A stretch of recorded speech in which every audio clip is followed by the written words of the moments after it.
തന്റെ രാഷ്ട്രീയത്തെ തുറന്നു പറയാൻ മടി കാണിക്കാത്ത ഒരു സിനിമാ താരമാണ് പിഷാരടി. എന്നാൽ പലരും ഇങ്ങനെ തുറന്നു പറയാതെ മൗനം ആചരിക്കുമ്പോൾ പിഷാരടിയോട് അവർക്ക് പ്രത്യേകം ഒരു മതിപ്പുണ്ട്. ഷെയ്ക്ക് ഹാൻഡ് കൊടുക്കുമ്പോൾ അത് കൃത്യമായി മനസ്സിലാകുമെന്നാണ് ഒരു സ്വീകരണ പരിപാടിക്ക് എത്തിയപ്പോൾ പിഷാരടി മനസ്സ് തുറന്നു പറയുന്നത്. ഇനി ഒരു പാർട്ടി പ്രവർത്തകൻ എന്നതിനേക്കാൾ ഉപരി ഒരു രാഷ്ട്രീയക്കാരനായി മാറേണ്ടതിന്റെ ഔചിത്യത്തെക്കുറിച്ചും അദ്ദേഹം തുറന്നു കാണിക്കുന്നുണ്ട്. ഇത്തരത്തിൽ തുറന്നു പറയുന്ന പിഷാരടിയുടെ വീഡിയോ ഒന്ന് കണ്ടു നോക്കാം. തുറക്കേണ്ട സമയത്തിലേക്ക് നമ്മൾ ഓടി എത്തുകയാണ്. അതുകൊണ്ട് ഞാൻ ഒരുപാട് സംസാരിക്കുന്നില്ല. വലിയ ഒരു സന്തോഷത്തോടെയാണ് ഈ വേദിയിൽ നിൽക്കുന്നത്. രണ്ട് കാര്യങ്ങളാണ്. മരിച്ചുപോയ ആളുകൾ ജീവിക്കുന്നത് മറ്റുള്ളവരുടെ മനസ്സുകളിലൂടെ മാത്രമാണ് അവരുടെ ജീവിതം തുടരുന്നത്. അതവർ ജീവിച്ചിരുന്ന കാലത്ത് ചെയ്ത പ്രവൃത്തികളുമായി ബന്ധപ്പെട്ടാണ് അതിൻ്റെ ഒരു കാലവും വ്യാപ്തിയും ഒക്കെ പരിഗണിക്കപ്പെടുക. അത് ഇപ്പൊ ഈ സ്ഥലത്തിന് നമ്മൾ ഉമ്മൻചാണ്ടി നഗർ എന്ന് പേരിടുന്നു, അദ്ദേഹത്തെ ഓർക്കുന്നു. അല്ലെങ്കിൽ ചില സിനിമാ നടന്മാരുടെ സിനിമ നമ്മൾ അവരുടെ രംഗങ്ങൾ കാണുന്നു. എന്തുതന്നെയായാലും അവരെ ചെയ്തു വെച്ച കാര്യങ്ങൾ കാണുമ്പോൾ അല്ലെങ്കിൽ അവരെ കുറിച്ച് പറയുമ്പോഴാണ് അവരെ നമ്മൾ ഓർക്കുക. ഇന്ന് ഈ ഒരു സായം സന്ധ്യയിൽ നമ്മളിവിടെ കൂടിയിരിക്കുമ്പോൾ രണ്ട് വലിയ ആളുകളെ നമ്മൾ ഒന്നിച്ച് ഓർക്കുകയാണ്. അതിലൊന്ന് നേരത്തെ പറഞ്ഞതുപോലെ ഉമ്മൻചാണ്ടി സാറാണ്, മറ്റൊന്ന് പ്രകാശേട്ടനാണ്.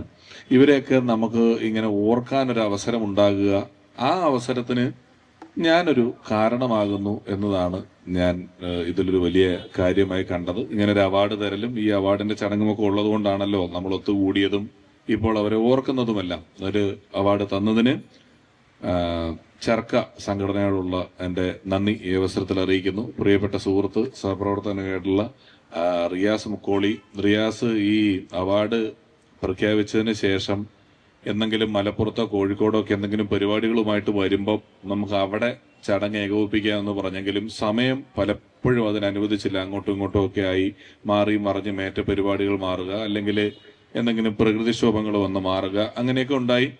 പക്ഷേ അത് റിയാസ് അത് ഇവിടെ കൃത്യമായിട്ട് ഇത്രയും മനോഹരമായ രീതിയിൽ സംഘടിപ്പിച്ച് ഈ ചടങ്ങിലേക്ക് കൊണ്ടുവന്നെത്തിച്ചതൊരു വലിയ കാര്യം. അതിന് ഞാൻ റിയാസിനെ ഈ അവസരത്തിൽ പ്രത്യേകമായി അഭിനന്ദിക്കുന്നു. വലിയ കാര്യമാണ് ഇതൊക്കെ ഏകോപിപ്പിക്കുക എന്ന് പറയുന്നത്. സംഘാടന മികവാണല്ലോ ഒരു രാഷ്ട്രീയത്തിൽ പ്രവർത്തിക്കുന്ന ഒരു പൊതുപ്രവർത്തകന്റെ ഏറ്റവും വലിയ കഴിവുകളായി കണക്കാക്കേണ്ടത്. അത് അവോളമുള്ള ആളാണ് റിയാസ്. അദ്ദേഹം ഇത് സംഘടിപ്പിക്കുന്നതിൽ വലിയ സന്തോഷം. പിന്നീട് ഇപ്പൊ പലതവണ പറഞ്ഞു കേട്ട ഒരു കാര്യം, ഞാനങ്ങനെ ഇന്ന വിഷയം സംസാരിക്കണം അല്ലെങ്കിൽ ഇത്രയും ആളുകൾ ഇവിടെ ഉണ്ടാകുന്ന പോലും പ്രതീക്ഷിച്ച് വന്ന ആളല്ല. ഇപ്പൊ പലതവണ പറഞ്ഞു കേട്ട ഒരു കാര്യമാണ് സ്വന്തം രാഷ്ട്രീയം തുറന്നു പറയാൻ ചങ്കൂറ്റം കാണിച്ച എന്നുള്ള വാക്ക്. ശരിക്കും ഒരു ജനാധിപത്യ രാജ്യത്ത് അത് വളരെ സ്വാഭാവികമായ ഒരു കാര്യമാണ്. രാഷ്ട്രീയം തുറന്നു പറയുന്നു അല്ലെങ്കിൽ രാഷ്ട്രീയം ഉണ്ടായിരിക്കുക എന്ന് പറയുന്നത് വളരെ സ്വാഭാവികമായ ഒരു കാര്യമാണെന്നിരിക്കുകയും ഇത് പറഞ്ഞ സാഹചര്യത്തിൽ പലപ്പോഴും ഈ ചങ്കൂറ്റത്തിന്റെ ഒരു പ്രസക്തി അവിടെ വന്നത് എന്തുകൊണ്ടാണ് എന്ന് ഞാൻ ചിന്തിച്ചിട്ടുണ്ട്. കാരണം ബഹുഭൂരിപക്ഷം വരുന്ന കലാപ്രവർത്തകർ അല്ലെങ്കിൽ അങ്ങനെയുള്ള ആളുകളൊക്കെ ഇത് തുറന്നു പറയാതിരിക്കുന്നത് ഇതിന്റെ പ്രത്യാഘാതങ്ങൾ ഓർത്തിട്ട് തന്നെയാണ്.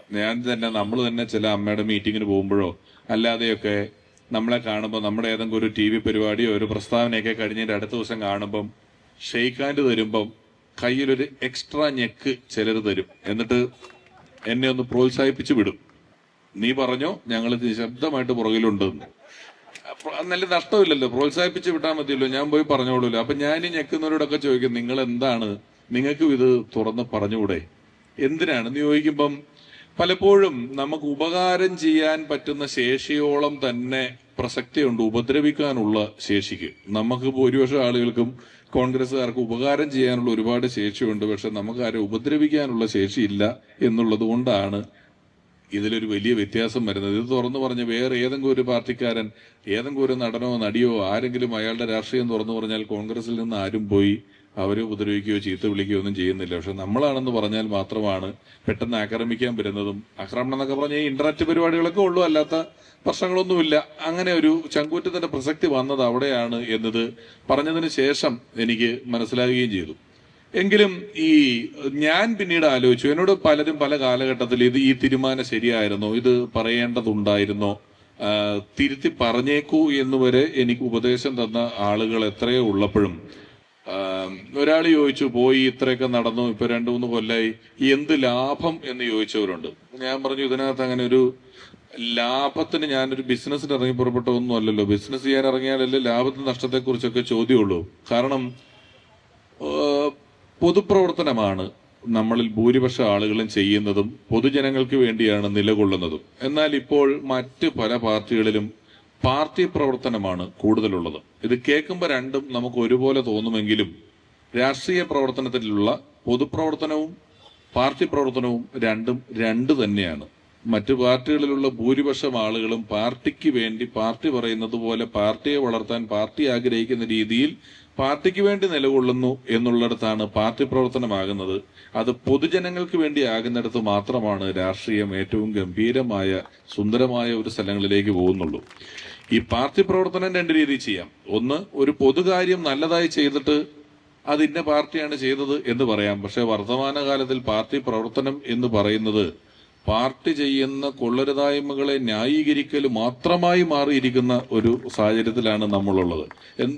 അവൻ നല്ലൊരു പാർട്ടിക്കാരനാണെന്ന് പറഞ്ഞാൽ അവൻ നല്ലോണം എന്ത് ചെയ്താലും ന്യായീകരിക്കുന്നവനാണ് എന്നുള്ളതാണ് അർത്ഥം. അത്തരത്തിൽ പാർട്ടി പ്രവർത്തനം നമുക്ക്, പാർട്ടി പ്രവർത്തകരുടെ എണ്ണം മറ്റു പല പാർട്ടികളിലും കൂടിക്കൊണ്ടിരിക്കുമ്പോഴും നമുക്ക് സന്തോഷത്തോടെ, ഈയിടെ ഒരു ബൂത്ത് കമ്മിറ്റി എന്റെ നാട്ടിൽ തുടങ്ങിയപ്പോഴും ഞാൻ പറഞ്ഞു, കോൺഗ്രസിന് ഉണ്ടാകുന്ന ഒരു സ്ഥലം ഒരു പൊതു ഇടമാണ്, അവിടെ ആർക്കും കടന്നു വരാം. ഞാൻ അവിടെയും പ്രസംഗിച്ചു. അതിന്റെ ഒരു ഉദാഹരണം പറഞ്ഞാൽ, ഉമ്മൻചാണ്ടി സാർ 50 വർഷമാണ് ഒരു നിയോജക മണ്ഡലത്തിൽ നിന്നത്. പക്ഷെ അതൊരു പാർട്ടി ഗ്രാമമല്ല. നിങ്ങൾ അവിടെ വേണമെങ്കിൽ പോയി നോക്കിക്കോളൂ. പക്ഷെ വേറെ പാർട്ടികൾ ഏതെങ്കിലും ഒരു നാട്ടിൽ 50 കൊല്ലം ഭരിച്ചാൽ അതൊരു പാർട്ടി ഗ്രാമമായിരിക്കും. അവിടെയുള്ള ആളുകളുടെ വ്യക്തി ജീവിതത്തിൽ, കുടുംബത്തിൽ, കല്യാണത്തിൽ, ഒളിച്ചോട്ടത്തിൽ, വീടുവെപ്പിലൊക്കെ കൃത്യമായ ഇടപാടുമായി പാർട്ടിയും പാർട്ടി പ്രവർത്തകരും ഉണ്ടാവും. പക്ഷെ കോൺഗ്രസ് എത്ര നാൾ ഭരിച്ചാലും ഒരു സ്ഥലത്തെ അങ്ങനെ മാറ്റിയെടുക്കുന്ന സ്വഭാവമില്ലാത്ത ഒരു ആശയ ഗുണം ഇതിനുണ്ട്. ഞാൻ അവിടെയാണ് നിലനിൽക്കുന്നത് എന്നതാണ് എനിക്കെപ്പോഴും വലിയൊരു അഭിമാനമായി തോന്നുന്ന കാര്യം. അതുകൊണ്ട് തന്നെയാണ് അവിടെ നിൽക്കുകയും ചെയ്യുന്നത്. പലപ്പോഴും നമുക്കിടയിൽ ഈ ഇപ്പൊ ചർക്കയെ കുറിച്ച് റിയാസ് മൈക്ക് വെച്ച് വിളിച്ചു പറഞ്ഞപ്പോൾ എനിക്ക് വലിയ സന്തോഷം തോന്നി. കാരണം പറയണം, മനുഷ്യരൊരു തീരുമാനം എടുക്കുന്നത് എപ്പോഴും അവന് കിട്ടുന്ന ഡാറ്റാസ് വെച്ചിട്ടാണ്. നിങ്ങളൊരു വണ്ടി മേടിക്കാൻ തീരുമാനിച്ചാൽ പോലും നിങ്ങൾ അതിനെക്കുറിച്ച് അന്വേഷിക്കുകയും, നിങ്ങൾ അന്വേഷിച്ചപ്പോൾ നിങ്ങൾക്ക് കിട്ടിയ ഡാറ്റാസ്, അതിന് മൈലേജ് ഉണ്ട്, മറ്റോ ഉണ്ട്, മറിച്ചുകൊണ്ട് ഇങ്ങനെ അതിന്റെ ടെക്നിക്കൽ സൈഡിനെ കുറിച്ചൊക്കെ നിങ്ങൾക്ക് കിട്ടുന്ന ഡാറ്റ അനുസരിച്ചിട്ടാണ് നിങ്ങൾ എന്ത് ചെയ്യണമെന്ന് തീരുമാനമെടുക്കുന്നത്. നിങ്ങൾക്ക് കിട്ടുന്ന ഡാറ്റ തെറ്റാണെങ്കിൽ നിങ്ങളുടെ തീരുമാനം സ്വാഭാവികമായിട്ടും തെറ്റും. അതിൽ യാതൊരു സംശയവുമില്ല. വർത്തമാനകാലത്തിൽ ഏറ്റവും വലിയ സവിശേഷത എന്ന് പറയുന്നത് പൊതുജനങ്ങൾക്ക് കിട്ടുന്ന വാർത്തകൾ പലതും തെറ്റാണ്. തെറ്റായ കാര്യങ്ങൾ വളരെ എളുപ്പത്തിൽ പ്രചരിപ്പിക്കാനും അത് സത്യമാണെന്ന് തോന്നിക്കാനും പറ്റുന്ന ഒരു രാഷ്ട്രീയ സാമൂഹിക സാഹചര്യത്തിലാണ് മറ്റു പാർട്ടികളുടെ കയ്യിൽ ഭരണം കിട്ടിയിരിക്കുന്നത്. നമ്മുടെ കയ്യിലുള്ള കാലത്തൊന്നും ഇത്തരത്തിലുള്ള ഒരു ക്രിയാത്മകമായ ഉപയോഗം ചെയ്തിട്ടില്ല. ഞാൻ പറഞ്ഞത്, റിയാസ് ചർച്ച ചെയ്ത നല്ല കാര്യങ്ങൾ വിളിച്ചു പറഞ്ഞത് നല്ലതാണെന്ന് പറയാൻ കാരണം, കോൺഗ്രസ് ഒന്നും ചെയ്ത നല്ല കാര്യങ്ങൾ വിളിച്ചു പറയുന്ന കാര്യത്തിൽ വളരെ പുറകോട്ടായിരുന്നു. അത് കടമയല്ലേ, നമ്മളിത് എന്തിനാണ് പറയുന്നത് എന്നുള്ള പോലെ ചിന്തിച്ചിട്ടാണ് 10 വർഷം നിന്നുള്ളത്. ഒരു ട്രെയിൻ കേരളത്തിൽ വന്നാൽ അതിന് എന്തുമാത്രം പബ്ലിസിറ്റി ഇന്നുണ്ട്. ഒരു റോഡ് വന്നാൽ അതിന് എന്തുമാത്രം പബ്ലിസിറ്റിയാണ് ഇന്ന് കൊടുക്കുന്നത്. ഇക്കണ്ട റോഡും ഇക്കണ്ട ട്രെയിനുകളും ഇക്കണ്ട സ്റ്റേഡിയങ്ങളും കാര്യങ്ങളും എല്ലാം കൊണ്ടുവന്നപ്പോഴും പലതിനും കാര്യമായൊരു നല്ല ഉദ്ഘാടനം പോലും ഇല്ലാതെ കൊടുത്തിട്ടുള്ള ഒരു പാർട്ടിയാണ് കോൺഗ്രസ് പാർട്ടി. അത് പറയാതെ പോയതുകൊണ്ടാണ് ഇന്ന് 60 വർഷം എന്ത് ചെയ്തു എന്നൊക്കെ പലരും ചോദിക്കുന്നത്. അത് ഏതാണ്ട് 12% താഴെ മാത്രം വിദ്യാഭ്യാസമുള്ള 40 വയസ്സ് വരെ ഒരു ഇന്ത്യക്കാരന്റെ ശരാശരി ആയുസുള്ളൊരു കാലത്ത് ഇന്ത്യ പോലൊരു രാജ്യത്തെ കൈ കിട്ടുകയും രാജ്യത്തിന്റെ മേളിൽ നിന്നൊരു കാര്യം പറഞ്ഞാൽ, ഹിന്ദി പറഞ്ഞാൽ നാട്ടില് ഒരു രാജ്യത്തിന്റെ പകുതി ആളുകൾക്ക് പോലും മനസ്സിലാകാതിരിക്കുന്ന അവസ്ഥയും, ഓരോ സംസ്ഥാനങ്ങളും വേറെ വേറെ സംസ്കാരങ്ങളോടുകൂടി മാറി നിൽക്കുകയും ചെയ്യുന്ന ഒരു സാഹചര്യത്തിൽ എടുത്ത് അവിടെ നിന്നൊരു കാര്യം, ഇപ്പം നോട്ട് നിരോധിച്ചു എന്ന് പറയണമെങ്കിൽ ഒരൊറ്റ പത്രസമ്മേളനം നടത്തിയാൽ ഓൾ ഇന്ത്യ തലത്തിൽ കേൾക്കും. അന്നൊന്നും അങ്ങനെ ഒരു പത്രസമ്മേളനം നടത്തി ഇന്ത്യ മുഴുവൻ അറിയിക്കാൻ പറ്റില്ല. സാങ്കേതിക വിദ്യകളില്ല, വിവര സാങ്കേതിക വിദ്യകളില്ല, ഇന്റർനെറ്റ് ഇല്ല, ടെലിവിഷൻ ഇല്ല, റേഡിയോയ്ക്ക് ലൈസൻസ് വേണം, അതാകെ ഒരു വീട്ടിൽ 4 സ്ഥലത്തേ ഉള്ളൂ എന്നൊക്കെ പറയുന്ന ഒരു കാലത്ത് ഇതിന്റെ ഒരു സംഘാടനം, ഏകോപനം ഒക്കെ നടത്തിയ ഒരു രാജ്യത്തെ ഇത്തരണത്തിൽ എത്തിയ ആളുകൾ ഇപ്പോൾ കൊടുക്കുന്ന തെറ്റായ വിവരങ്ങളാണ് പലപ്പോഴും അവരെ വിജയിപ്പിച്ച് നിർത്തുന്നത് നമ്മൾ ചെയ്യുന്ന നല്ല കാര്യങ്ങൾ ഉറക്കെ പറയാൻ ഇനിയും നമുക്ക് മുന്നേക്ക് വരേണ്ടതുണ്ട്. നമ്മൾ ധൈര്യമായിട്ട് പറയേണ്ടതുണ്ട്. റിയാസ് ചെയ്ത ആ ഒരു കാര്യം കേട്ടപ്പം ഞാൻ പറഞ്ഞു എന്ന് മാത്രമേ ഉള്ളൂ.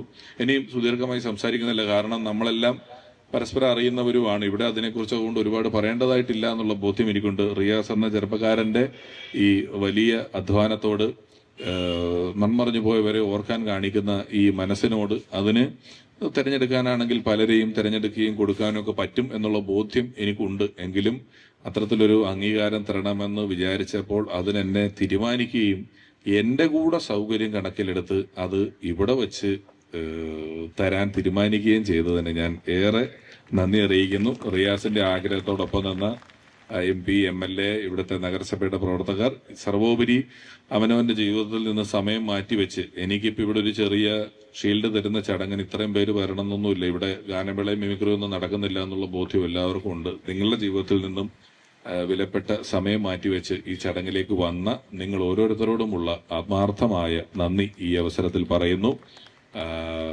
ഇനി കൂടുതൽ സംസാരിക്കുന്നില്ല. നമ്മളെല്ലാം ആഗ്രഹിക്കുന്നില്ല, ഞാൻ വരുന്നതും നിൽക്കുന്നതും എല്ലാം ഇതിൻ്റെ ഒരു നല്ല സമയം എന്ന് പറയുന്ന സമയങ്ങളിലായിരുന്നില്ല. അത്തരത്തിലൊരു നല്ല സമയത്തേക്ക് കോൺഗ്രസ് എത്തട്ടെ, കൂടുതൽ ഉയരങ്ങളിലേക്ക് പോകാൻ നമുക്ക് പറ്റട്ടെ, ശരിയുടെ പാത തെളിയട്ടെ എന്ന് മാത്രം പറഞ്ഞുകൊണ്ട്, ക്ഷണിച്ചതിന് നന്ദി പറഞ്ഞുകൊണ്ട് എല്ലാവരോടും വാക്കുകളാൽ നന്ദി പറഞ്ഞ് നിർത്തുന്നു. നന്ദി.